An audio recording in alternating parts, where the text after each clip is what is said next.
अगर आप ये कहानी बीच में छोड़ देते हैं तो शायद जिंदगी में किसी ऐसे मोड़ को मिस कर देंगे जहां से आपकी सोच बदल सकती थी।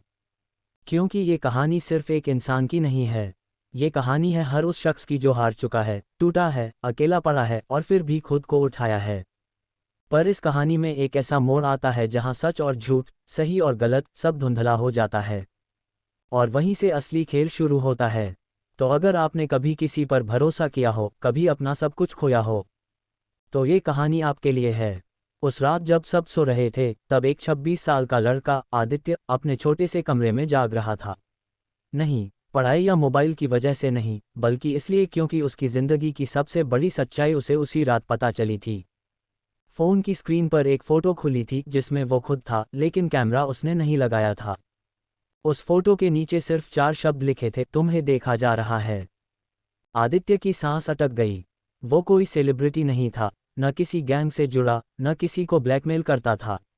वो तो बस एक आम लड़का था जिसे दुनिया ने कभी नोटिस भी नहीं किया। तो फिर कौन था जो उसकी हर हरकत देख रहा था? वो बाहर भागा। गली सुनसान थी, लेकिन हवा में कुछ अजीब था, जैसे कोई पीछा कर रहा हो। वो मुड़ा, देखा कोई नहीं, पर वो एहसास, जैसे किसी की नज़र हो, वो गायब नहीं हुआ। उसी रात उसे एक चिट्ठी मिली, उसके दरवाजे के नीचे सरकाई गई थी। सिर्फ एक लाइन, अगर सच्चाई जाननी है तो वापस वहीं जाओ जहां से तुम भागे थे। वो जगह, अनाथालय। 8 साल की उम्र तक आदित्य वहीं पला था, लेकिन फिर एक कपल ने उसे गोद ले लिया था और वो सब भूल गया। या शायद भूल जाना चाहता था। पर अब उसी अतीत ने उसके दरवाजे पर दस्तक दी थी। अगले दिन, बिना किसी को बताए, आदित्य उसी अनाथालय पहुंचा, जो अब एक टूटी फूटी इमारत बन चुका था। दरवाज़ा खोलते ही एक बूढ़ा आदमी सामने आया, उसकी आंखें जैसे आदित्य को पहचान गई हों। आ गया तू, बहुत देर कर दी, उसने कहा। आप मुझे जानते हैं? आदित्य ने पूछा। तू खुद को नहीं जानता बेटा, पर मैं जानता हूँ तू कौन है। और फिर उस बूढ़े आदमी ने जो कहा, वो आदित्य की जिंदगी का सबसे कड़वा सच था। जिस दिन तू गोद लिया गया था, उस दिन 2 बच्चे थे, एक तू और एक और। लेकिन सिर्फ एक को लिया गया। दूसरा आज भी यहीं है, और वो तुझसे बहुत नफरत करता है। आदित्य सन रह गया। उसे याद तक नहीं था कि कोई और भी था। बूढ़े आदमी ने उसकी तरफ एक पुराना दरवाज़ा इशारे से दिखाया। अगर सच्चाई का सामना करने की हिम्मत है तो उस दरवाजे के अंदर जा। आदित्य कांपते हुए उस दरवाजे के पास पहुंचा। उसे धक्का दिया, दरवाज़ा खुला, और सामने जो था वो कोई और नहीं, उसका जुड़वां भाई था। एक ऐसा भाई जो उसे कभी मिला ही नहीं। एक ऐसा भाई जिसे छोड़ा गया। एक ऐसा भाई जिसने सारा बचपन इंतजार में गुजारा और फिर बदले की आग में जीना शुरू कर दिया। तू जानता भी है तुझे क्यों चुना गया? उसने कहा, क्योंकि मैं कमज़ोर था। नहीं, क्योंकि मेरी किस्मत में दर्द लिखा था और तेरी किस्मत में भाग्य। आदित्य कुछ कह नहीं पाया। भाई ने आगे कहा, मैं तुझे मारने नहीं बुलाया।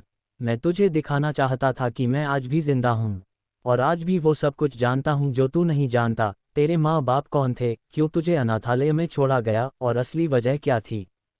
और फिर उसने एक और फोटो दी जिसमें आदित्य के गोद लिए माता पिता और एक पुलिस वाले के साथ खड़ा एक और आदमी था जो आज जेल में था। तू एक मर्डर केस का गवाह था आदित्य, इसलिए तुझे छिपाया गया और मुझे छोड़ दिया गया क्योंकि मैं कुछ नहीं जानता था। आदित्य की जिंदगी का हर पल जैसे उल्टा हो गया।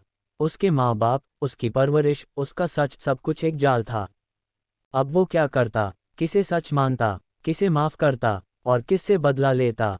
उसने धीरे से अपने भाई का हाथ पकड़ा और कहा, चलो साथ चलें, अब हम मिल गए हैं। आगे की कहानी हम खुद लिखेंगे। कहानी यहीं खत्म नहीं होती, बल्कि यहीं से शुरू होती है। 2 भाई, एक झूठी जिंदगी और एक सच्चाई जो अब सबके सामने आएगी। पुष्पिन कहानी की पूरी झलक, एक ऐसी सच्चाई जो कभी बताई नहीं गई। ये सिर्फ एक लड़के की कहानी नहीं थी, ये उन हजारों लोगों की कहानी थी जो अपने अतीत से भागते हैं, लेकिन अतीत कभी पीछा नहीं छोड़ता। आदित्य एक सीधा सादा आम जिंदगी जीने वाला लड़का, लेकिन एक रात एक अनजान फोटो, एक रहस्यमयी चिट्ठी और एक खौफनाक सच उसकी जिंदगी की हर परत खोलकर रख देता है। उसे पता चलता है कि वो अनाथालय से गोद लिया गया था और उसी दिन एक और बच्चा भी वहीं था, उसका जुड़वां भाई जिसे छोड़ दिया गया। वह भाई जो कभी अपना बचपन नहीं पा सका, जिसने तड़प तड़प कर बड़ा हुआ और जो अब बदले के लिए नहीं, सच्चाई दिखाने के लिए लौटा था।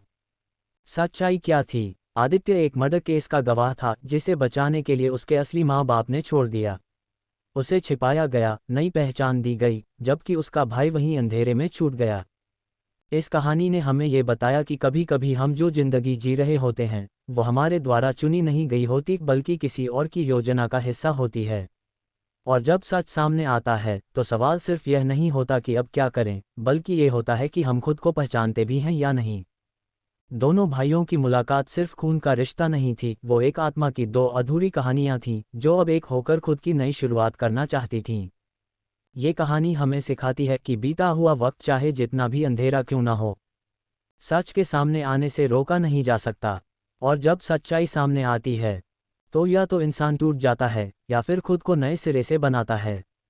अगर आपको ये कहानी थोड़ी सी भी अलग लगी हो, अगर एक पल के लिए भी आपकी रूह कांपी हो या आपकी सोच बदली हो, तो एक छोटा सा काम ज़रूर करना। लाइक ज़रूर करिए, कमेंट करके बताइए कि आपको सबसे ज़्यादा झटका किस मोड़ पर लगा, और सब्सक्राइब ज़रूर करिए हमारे चैनल को, क्योंकि अगली कहानी इससे भी ज़्यादा रहस्यमयी होने वाली है। राज एक्सप्लोरर, यहाँ हर कहानी सिर्फ कहानी नहीं होती, ये वो राज होते हैं जो सामने आ जाएं तो ज़िंदगी बदल सकती है।